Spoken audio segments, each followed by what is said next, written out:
ভারী বৃষ্টি পাহাড় ধসে বৃহত্তর চট্টগ্রাম অঞ্চলে বিপর্যয়। 4 দিনে ঝরল 31 প্রাণ, বন্যা আক্রান্ত 6 জেলা। পাহাড় কাটার বিরুদ্ধে কঠোর অবস্থানে সরকার, ঢাকাকে বাসযোগ্য হিসেবে গড়ে তোলার আশ্বাস প্রধানমন্ত্রীর।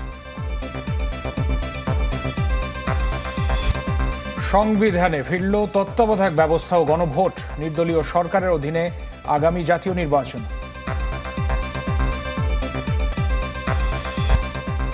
বন্দি বিনিময় চুক্তিতে শেখ হাসিনাকে ফেরাতে চায় সরকার, উদ্যোগের ঘাটতি নেই দাবি পররাষ্ট্র প্রতিমন্ত্রীর।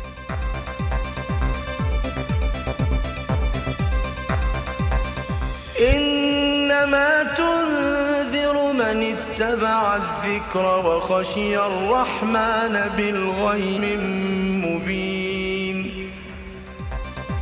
খামেনির দাফন ঘিরে জনসমুদ্র মাশহাদ, শান্তি চুক্তি ভেস্তে দিয়ে ইরান যুক্তরাষ্ট্র পাল্টাপাল্টি হামলা।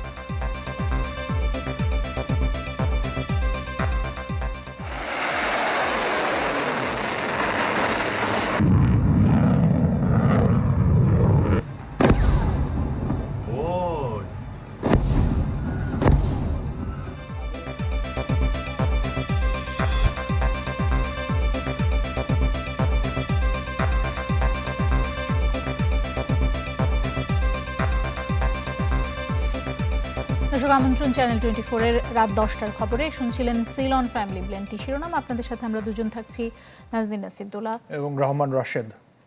পাহাড় ধসে মৃত্যুর মিছিল থামছেই না বৃহত্তর চট্টগ্রামে।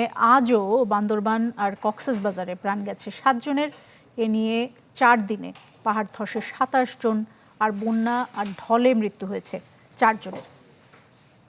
এছাড়া ভারী বর্ষণে প্লাবিত হয়েছে খাগড়াছড়ি, রাঙামাটির অনেক এলাকা। বানের পানির নিচে চট্টগ্রাম জেলার 1.5 শতাধিক গ্রাম, যাতে চরম দুর্ভোগে লাখো মানুষ। এদিকে বন্যা পূর্বাভাস কেন্দ্র জানাচ্ছে যে সারা দেশে বন্যায় অন্তত 6 জেলা আক্রান্ত হয়েছে। অতি ভারী বর্ষণে বিপর্যয়ের মধ্যে একের পর এক পাহাড় ধস আর প্রাণহানি। বান্দরবানে পাহাড় ধসের প্রথম ঘটনাটি ঘটে ভোর 4টার দিকে লামার আজিজনগরে। সেখানে বসত ঘরের ওপর পাহাড় ধসে ঘুমন্ত অবস্থায় 5 বছরের সন্তান সহ মারা যান স্বামী স্ত্রী। প্রায় 1.5 ঘন্টা পর একই এলাকায় মাটি চাপা পড়ে প্রাণ হারান আরেক দম্পতি। এছাড়া পাহাড় ধসে 2 শিশুর প্রাণ যায় কক্সবাজারের চকরিয়ার বড়ইতলী এলাকায়। এ নিয়ে গত 4 দিনে বৃহত্তর চট্টগ্রামে পাহাড় ধসে মারা গেল 27 জন। এছাড়া ঘর চাপা পানিতে ডুবে মারা যায় আরো 4 জন। আমরা তাৎক্ষণিক খবর পাওয়া মাত্র যেয়ে দেখি প্রচন্ড মাটি চাপার নিচে ওনারা আছেন। আমরা এসে এলাকার বন্ধু ব্যক্তি সহ উদ্ধার করি 3 জনকে। পরবর্তীতে 10-15 মিনিট পরে পার্শ্ববর্তী আরেকটি বিল্ডিং এ শুনতে পাই এই পাহাড় ধসের কারণে এই বিল্ডিং এর ওয়াল ভেঙে বিল্ডিং এর চাপার তলে নিচে পড়ে যায়। পরবর্তীতে দেখি স্বামী স্ত্রী 2 জনেরই আমরা মৃতদেহ উদ্ধার করি। খাগড়াছড়িতে বিপদসীমার ওপর দিয়ে বইছে চেঙ্গি নদীর পানি। নতুন করে প্লাবিত হয়েছে 10-15টি গ্রাম। মাইনী নদীর পানি বাড়ায় দীঘিনালায় তলিয়ে গেছে বহু ঘরবাড়ি। এছাড়া পানিবন্দী রাঙামাটির বিলাইছড়ি ও বাঘাইছড়ির কয়েকশো মানুষ। দিনভর বৃষ্টিপাতের পরিমাণ কমায় জলাবদ্ধতা কিছুটা কমে আসে চট্টগ্রাম নগরে। তারপরও নগরী উত্তর আগ্রাবাদের গুলবাগ, সল্টগোলা ক্রসিং, বাকলিয়া সহ আরও বেশ কিছু জায়গায় ছিল জলাবদ্ধতার ভোগান্তি। কোথাও কোথাও পানি ঢুকে পড়ে বাসাবাড়িতে। ড্রেনেজের কোনো ব্যবস্থা নেই, এই অবস্থা আর কি। আমরা তো সবাই এখন চাকরিজীবী যেতে হচ্ছে আমাদের, এই আর কি। ভিজে যাচ্ছি, ভিজে আসতেছি। পরিস্থিতি তো অনেক খারাপ আমাদের। আসলে দেখেন কোমর সমান পানি দিয়ে আসতে হতেছে। এখন প্রত্যেকদিন আজকে কদিন হয়েছে, 4টা দিন পর্যন্ত কষ্ট করতেছে অনেক। এইখানে এলাকায় যে পানি হয়েছে বিগত 40 বছর রেকর্ড করছে, এই পরিমাণ পানি কখনো হয় নাই। কষ্ট তো অনেকেই কষ্ট, বেশি তো পানি, সিঁড়ি ভ্রমণ পানি, তো সিঁড়ি একতলা সিঁড়ির এটা ডুবার মতো। ড্রেনের যেটা করা হয়েছে আগে যারা কাজ করেছিল আগের সরকার, সেটা তারা করেছে একটা ফিক্স আপ করে দিয়েছে এবং বড় বড় স্ল্যাব করে দিয়েছে। এগুলো উঠানো অত্যন্ত কষ্ট। কাজে এখানে পরিচ্ছন্ন কর্মীরা অনেক সময় তারা কষ্ট করে এটা কাজ করতে চায় না। কাজে একটা বৈজ্ঞানিক ভিত্তিতে এই কাজগুলো আমরা করব। তবে বন্যা পরিস্থিতির অবনতি ঘটে জেলার চন্দনাইশ, বাঁশখালী, সাতকানিয়া, রাউজান সহ বিভিন্ন উপজেলায়। প্লাবিত হয়ে পড়েছে কয়েকশো গ্রাম, ডুবে গেছে অসংখ্য রাস্তাঘাট, ঘরবাড়ি। চরম দুর্ভোগে পানিবন্দী লাখ লাখ মানুষ। পানিতে তলিয়ে নিখোঁজ অন্তত 3 জন।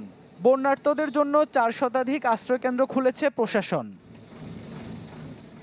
ইবেন মির, চ্যানেল 24, চট্টগ্রাম। এদিকে দুর্গত এলাকায় খোলা হয়েছে 1400টি আশ্রয় কেন্দ্র। পাশাপাশি এসব জেলায় 10 লাখ টাকা করে নগদ অর্থ এবং 200 টন করে চাল বরাদ্দ দেওয়া হয়েছে। সংসদে কথা জানিয়েছেন দুর্যোগ ব্যবস্থাপনা ও ত্রাণমন্ত্রী আসাদুল হাবিব দুলু। আজ নতুন করে চট্টগ্রামের জন্য 25 লাখ টাকা, কক্সবাজারে 20 লাখ এবং রাঙামাটি, খাগড়াছড়ি ও বান্দরবানে 10 লাখ টাকা করে বরাদ্দ দেওয়া হয়। এছাড়া প্রধানমন্ত্রী ত্রাণ তহবিল থেকে দুর্গত জেলার জন্য 20 লাখ টাকা করে বরাদ্দ দেওয়া হয়েছে। পাহাড় কাটা আর বন উজাড়ের বিরুদ্ধে কঠোর অবস্থানে সরকার। বাংলাদেশ চীন মৈত্রী সম্মেলন কেন্দ্রে জাতীয় বৃক্ষরোপণ অভিযান এবং মেলার উদ্বোধনে কথা জানিয়েছেন প্রধানমন্ত্রী তারেক রহমান। তিনি বলেন, ঢাকাকে বাসযোগ্য নগরী হিসেবে গড়ে তুলতে হবে। প্রায় 2 কোটি মানুষের বসবাস এই মেগা সিটি ঢাকায়। যানজট, দূষণ, অপরিকল্পিত নগরায়ন, এমন হাজারো সমস্যায় যে শহরটি ধুঁকছে প্রতিনিয়ত। বিশ্বে বসবাস অযোগ্য নগরের তালিকায় তাই ঢাকার স্থান তৃতীয়। পরিবেশ মেলা, জাতীয় বৃক্ষরোপণ অভিযান ও বৃক্ষ মেলার উদ্বোধনী অনুষ্ঠানের প্রসঙ্গটি তুলে আনেন প্রধানমন্ত্রী তারেক রহমান। যা নিয়ে উদ্বেগ প্রকাশ করে জানান, এ শহরকে করে তুলতে হবে বাসযোগ্য। একটি সভ্য দেশে, একটি সিভিলাইজড দেশে এরকম পরিস্থিতি বোধহয় হওয়ার কারণ নয়। এই অবস্থা তৈরির জন্য কম বেশি আমরা যেরকম সকলেই দায়ী, আমি ব্যক্তিগতভাবে মনে করি আমরা সকলে চেষ্টা করলে এই অবস্থার পরিবর্তনটি আমরা করতে পারব। দেশ হোক সকল প্রাণী এবং প্রাণের নিরাপদ আবাসস্থল। প্রধানমন্ত্রী বলেন, নিজেদের স্বার্থেই বাঁচাতে হবে প্রাণ, প্রকৃতি, নদ নদী। বৃক্ষরোপণের ওপর গুরুত্ব দিয়ে পরিবেশের জন্য ক্ষতিকর এমন গাছ রোপণ থেকে বিরত থাকার আহ্বান জানান। তুলে ধরেন বন উজাড় এবং পাহাড় কাটার বিরুদ্ধে সরকারের কঠোর অবস্থান।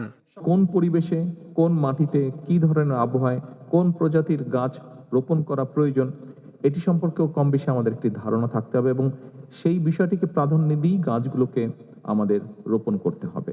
নতুন বৃক্ষরোপণের ক্ষেত্রে দেশীয় প্রজাতির গাছ যেমন ঔষধি, অর্কিড, বাঁশজাতীয়, বনজ, ফলদ, অর্থকরী বা বিপন্ন প্রজাতির গাছ, এইগুলোকে রোপণ করা বোধহয় খুবই দরকার।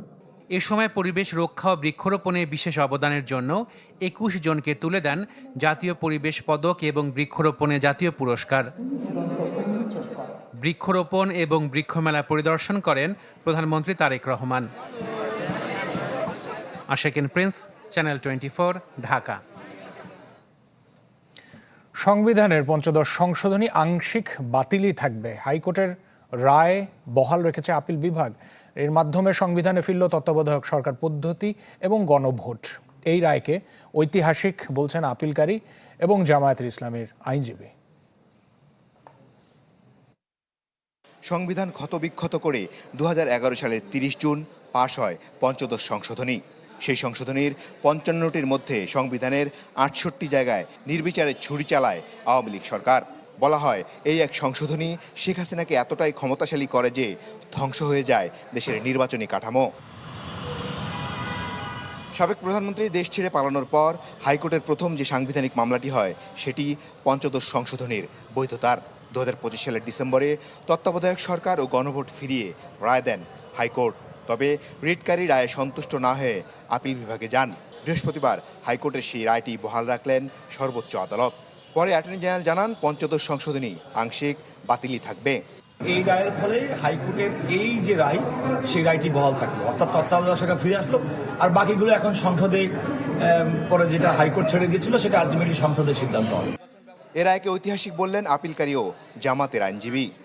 আজকে আপিল বিভাগ যদিও আমাদের আপিল খারিজ করে দিয়েছেন, কিন্তু তার অর্থ যেটা দাঁড়িয়েছে যে হাইকোর্টের রায় যেভাবে ছিল সেভাবেই বহাল থাকবে। এবং হাইকোর্টের রায়টা যেদিন ঘোষণা হয়েছিল সেদিন আপনাদের মনে থাকবে আমি একই কথা বলেছিলাম যে বাংলাদেশের জন্য আজকে একটা ঐতিহাসিক দিন। 15 সংশোধনীর মাধ্যমে হাইকোর্ট ডিভিশনে যে 4টি বিষয়কে অসাংবিধানিক ঘোষণা করেছিলেন, এই 4টি বিষয় অসাংবিধানিক ঘোষিত থাকবেন।